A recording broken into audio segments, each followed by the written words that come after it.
Ustadz, ketika sedang menghadapi anak yang sedang emosi dan mengeluarkan kata-kata yang menyakiti, bagaimanakah mindset yang sebaiknya ada dalam diri kita untuk menjaga kesabaran dan kewarasan? Apakah meyakini bahwa kata-kata yang keluar ini adalah takdir Allah, ujian dari Allah, sehingga kita harus tetap tenang? Namun ada kalanya, terutama ketika ibu sedang lelah, akan sangat sulit sekali menahan diri. Ada kalanya juga saya lebih memilih diam untuk menahan diri. Namun ketika saya diam, anak saya justru semakin menjadi emosinya. Yang pertama, tidak terpancing, tidak marah-marah atau tidak emosi. Tapi juga belum tentu opsinya adalah mendiamkan. Kan bisa tetap merespon dengan tetap tenang, tetap sayang, tapi nggak meledak, dan tetap mengedukasi bahwa ini salah, kata-kata tadi tidak baik, tapi dengan cara yang hikmah dan cara yang bijak. Karena kita tahu bersama, anak-anak seperti ini kan cari perhatian atau ingin memberikan pesan kepada orang tua. Padahal mungkin pesannya penting, cuman caranya salah. Kan kita harus dudukkan masalah, apakah ini pesannya salah dan caranya salah, atau pesannya benar tapi caranya salah. Dua hal itu nggak bisa disikapi dengan cara yang sama. Tapi lagi-lagi kan bicara tuh mudah ya, ketika ngejalan itu kan susah. Apalagi lagi capek, atau lagi PMS, atau lagi haid, atau berbagai kondisi yang nggak kondusif. Tiba-tiba anak seperti itu.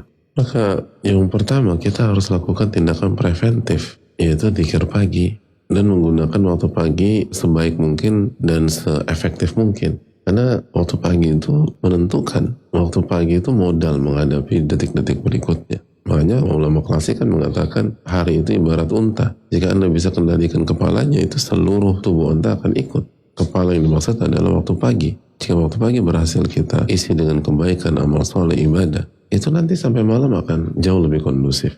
Makanya waktu pagi pastikan kita mulai dengan qabliyah subuh, lalu sholat subuh, zikir pada sholat, zikir pagi, lalu jaga kajian pagi yang kembali mengingatkan kita kepada Allah Subhanahu wa Ta'ala. Baru setelah itu aktivitas. Itu sangat penting gitu loh.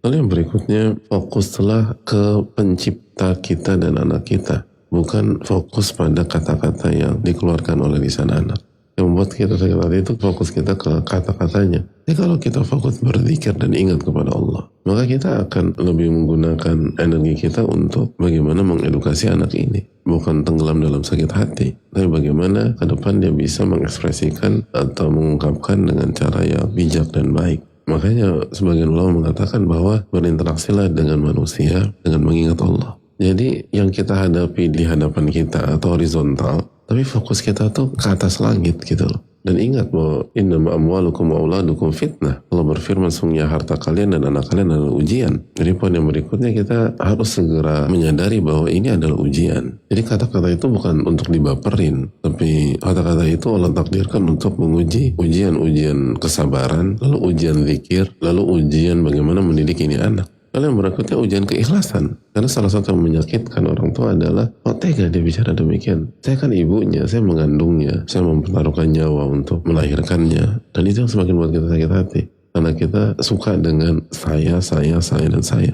Dan kalau kita mengerjakan ini semua bukan untuk diri kita, tapi untuk mengharapkan wajah Allah Subhanahu wa Ta'ala. Mau anak ucapin apapun, kita tetap dapat pahala kalau kita ikhlas. Mau anak bicara apapun, kita tetap mendapatkan keberkahan jika kita ikhlas. Nah, ini ujian keikhlasan. Dan yang berikutnya harus membuat kita lebih semangat lagi mendidik mereka. Berarti apa yang kita lakukan selama ini belum cukup. Harus extra miles untuk mengingatkan, untuk bersama, untuk mensensor. Lalu yang berikutnya evaluasi apa yang dia dengar dan apa yang dia lihat. Karena kalau ini bukan berasal dari orang tua, maka orang tua berarti kecolongan. Dia bisa lihat dari social media atau lihat temennya, atau bisa jadi kita. Jika dia lihat orang tuanya ribut, lalu kata-kata itu keluar.